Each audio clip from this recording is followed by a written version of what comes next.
नागपंचमी है। संपूर्ण सनातन वासियों को मेरी ओर से नागपंचमी की बहुत बहुत बधाई।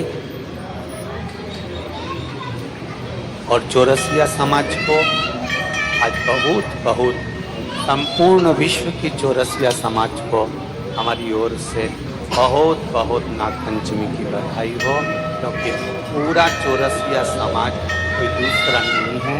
संपूर्ण विश्व का चौरसिया समाज मेरे शेषनाग और भगवान के गले में रहने वाले वासुकी नाग के कृपा पात्र हैं, आशीर्वाद के पात्र। संपूर्ण चौरसिया समाज को बहुत।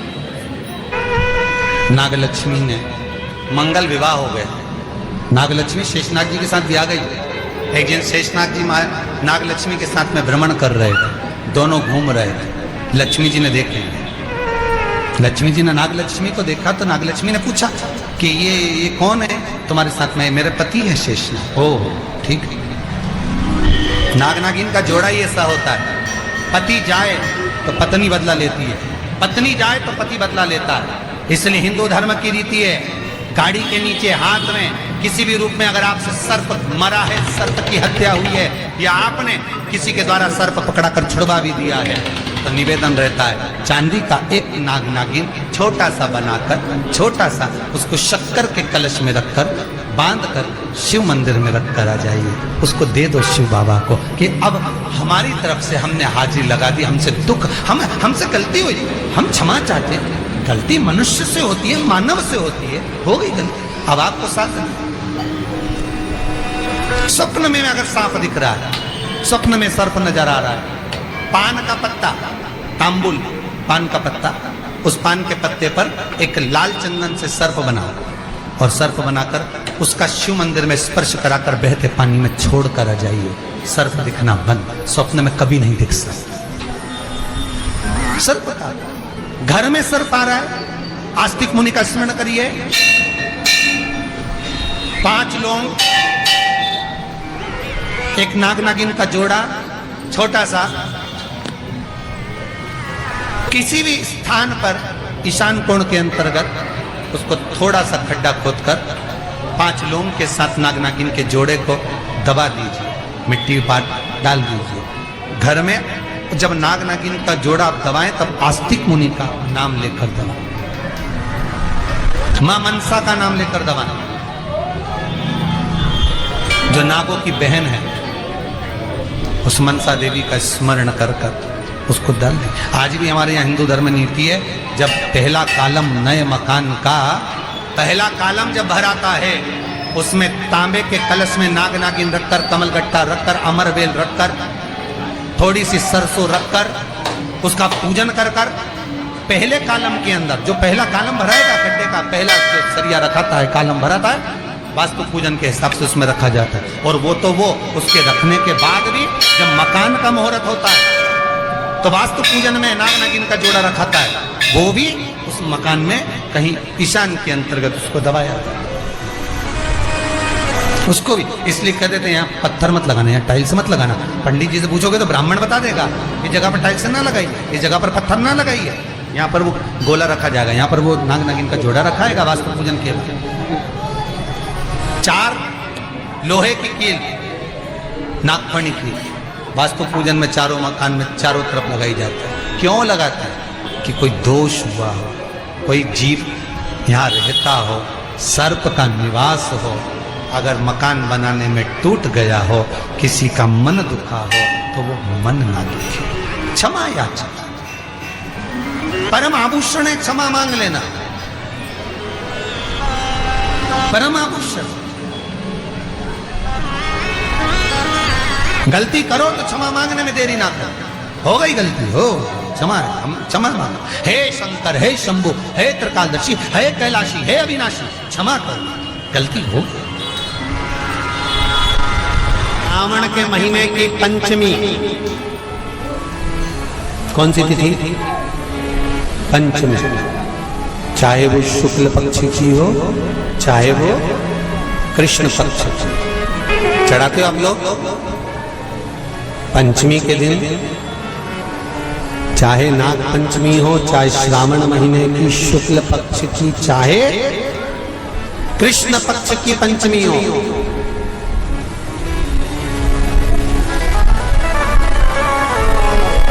शिव जी पर जल चढ़ाया गया। और समझ लो अच्छे से, श्रावण महीने की पंचमी के दिन देवाधिदेव महादेव पर चढ़ाई गई शमी पत्र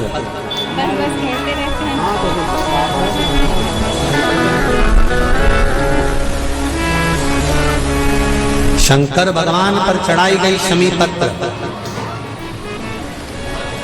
आस्तिक मुनि का नाम लेकर, कौन से मुनि?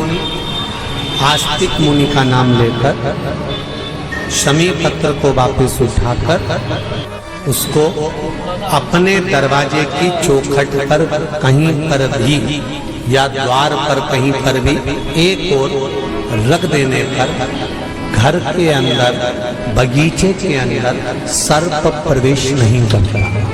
ध्यान रखिए, सर्प प्रवेश नहीं करेगा। शमी पत्र समर्पित करने पे, उस शमी पत्र को आस्तिक मुनि का स्मरण करने, कौन से मुनि है?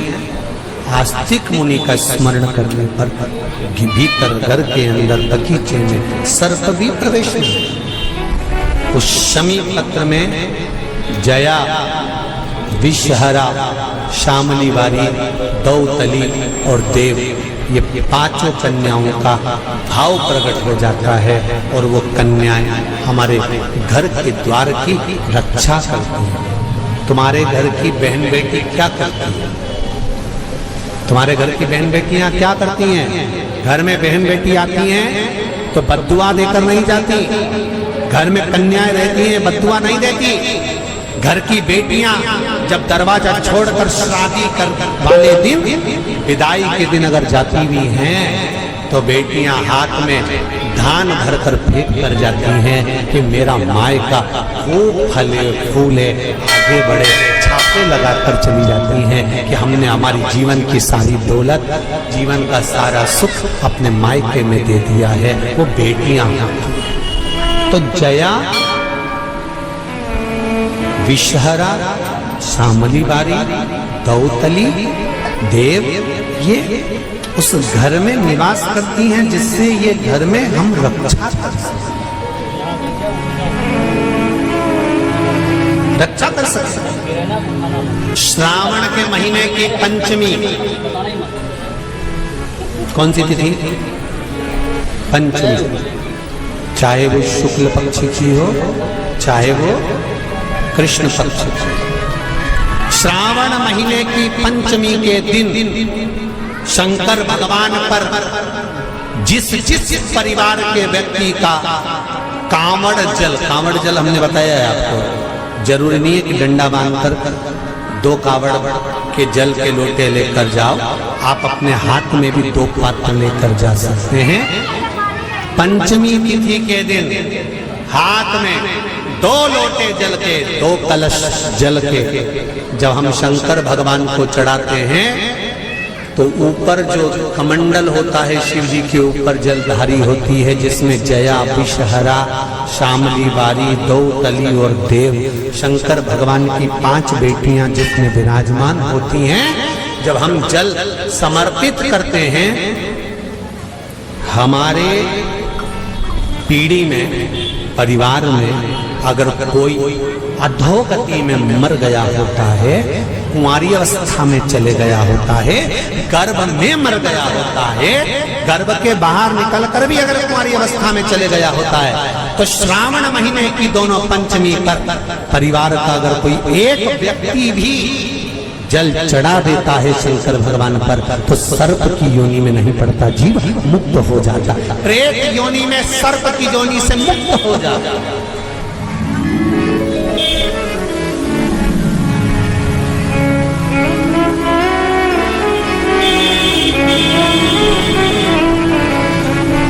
महाराज,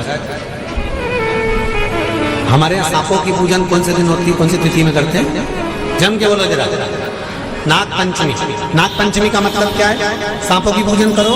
नाग पंचमी का मतलब होता है शंकर जी के मंदिर में जाकर एक लोटा जल समर्पित कर दो। उसका कारण क्या है कि हमारे परिवार में, हमारे कुटुंब में कोई परिवार में कोई 7 पीढ़ी के अंतर्गत भी अगर कोई जीव तड़प रहा होता है, पड़ा हुआ होता है, उसकी मुक्ति नहीं होती है, तब पंचमी का चढ़ा हुआ जल उस जीव को प्राप्त हो जाता है और वो जीव तर जाता है, उसका फिर जन्म नहीं होता, वो तर इसको मुक्तता कहता है। 5 स्थान है जहां पर भगवान शंकर को चढ़ा हुआ जल यदि हम लगाते हैं तो हमारे 9 ग्रह, चाहे शनि हो, चाहे राहु हो, चाहे केतु हो, चाहे बृहस्पति हो, सारे ग्रह हमारे अनुकूल हो जाते हैं। 5 स्थान बताए और बड़े सावधानी से स्मरण करिएगा उन 5 स्थानों का। शिव जी पे चढ़े हुए जल को यदि हम झेल कर अपनी नेत्रों पर लगाते हैं, मस्तिष्क पर लगाते हैं, कर्णों पर लगाते हैं, कंठ पर लगाते हैं और अपने हृदय पर लगाते हैं, तो व्यक्ति की जिंदगी में कैसा भी ग्रह का दोष हो वो धीरे धीरे समाप्त होते चलेगा। नेत्र, कर्ण, मस्तिष्क, कंठ और हृदय,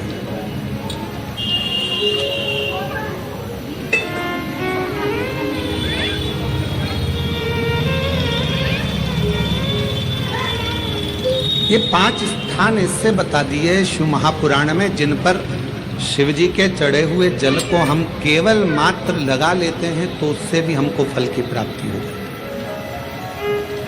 5 स्थान शिव जी को चढ़े हुए जल को लगाने का। पहला स्थान बोलिए, जम के बोलो जरा, नेत्र। दूसरा स्थान कर्ण, तीसरा स्थान मस्तिष्क, चौथा स्थान कंठ और 5वां स्थान अपना हृदय। मात्र ये 5 स्थान शिव जी के चढ़े हुए जल को आप अगर लगा लेते हो तो तुम्हारे ऊपर किसी ग्रह, चाहे शनि हो, चाहे राहु हो, चाहे केतु हो, चाहे मंगल हो, कोई ग्रह आप पर भारी नहीं रह सकता। और एक प्रैक्टिकल कर कर देखना,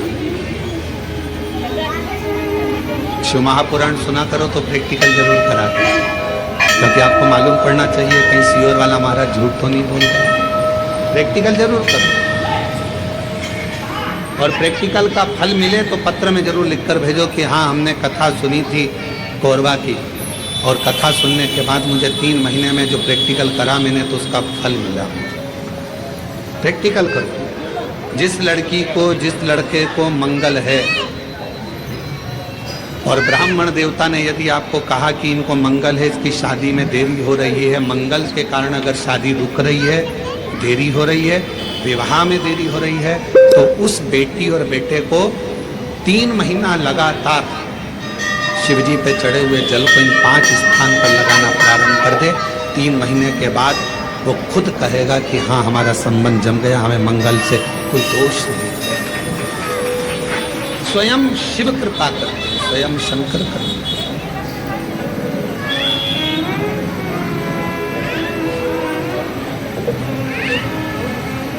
ये 5 स्थान मेरे देव अधिदेव महादेव की अविरल भक्ति के लिए, निर्मल शुद्धि के लिए। नेत्रों पर जल लगाने से मतलब है कि जब भी मैं दर्शन करूं तो मेरे देव अधिदेव महादेव का करूं।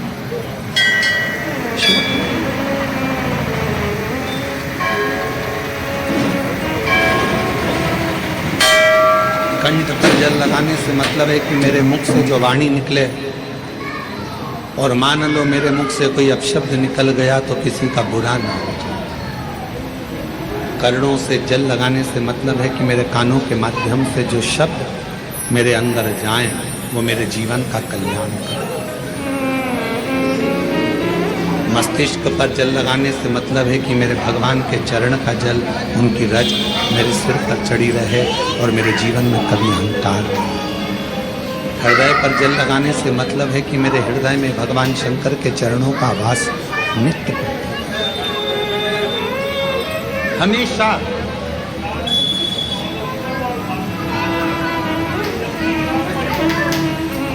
प्रदोष का नियम बना लो।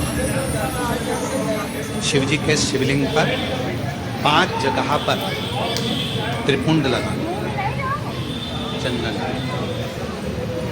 समझेंगे अच्छे से। मान लो शंकर भगवान का शिवलिंग है,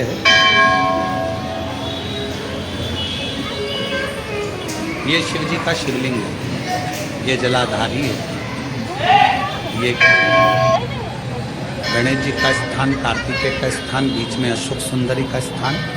शिव जी के ऊपर जो बूंद बूंद पानी जलाधारी में से टपकता है वो शिव जी की 5 लड़कियां। नाम बोलेंगे साथ में, जया, विषहरा, शामली बारी, दौतली, देव।